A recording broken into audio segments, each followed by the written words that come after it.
Santrala elektrîkeya Komirê ku ev 17 salin li navçeya Silopyayê Şirnexê dixebite, careke din bûye mijara nîqaşên têkildarî tendirustiya gel.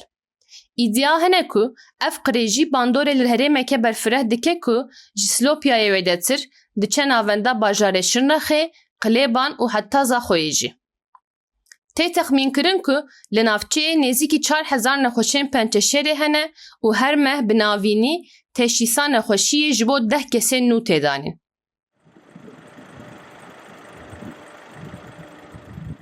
Rapor nîşan didin ku ji her 10 nexweşên ku li beşa onkolojiyê ya Amedê tên dermankirin, 2 kes Silopyayê ne.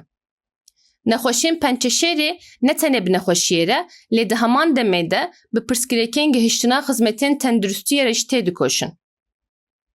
Ji ber nebûna îmkanên wekî radyoterapî û testên genetîkî li Şirnexê, nexweş tên şandin ji bo nexweşxaneyên Amed, Mêrdîn û Sêrtê.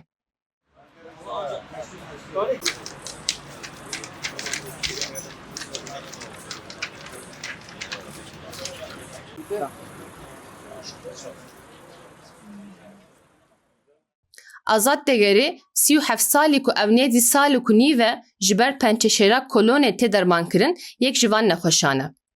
Deger diyar dike ku di malbata wî de dîroka pençeşera genetîkî tune ye, lê îro hem ew û hem jî du apên wî bi pençeşera kolonê re tê dikoşin. Kanser vakaları ciddi anlamda yükselmiş bulunmaktadır. Resmi olarak herhangi bir veri... Deger zêdebûna pirsgirêkên tenduristiyê bi santrala elektrîkê Kanên Komirê û wêrankirina jîngehê ve girê dide.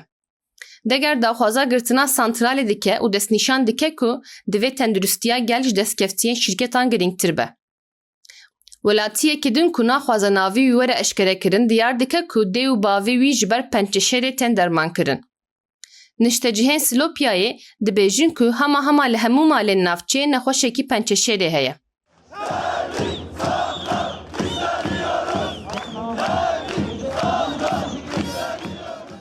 Niştecihan di dawî de bang li rayadarên Tirkiyeyê kirin ji bo parastina tenduristiya gel gavan bavêjin. Sadece Şırnak'ta değil, sadece Türkiye değil, dünyanın hiçbir yerinde termik santral istemiyoruz.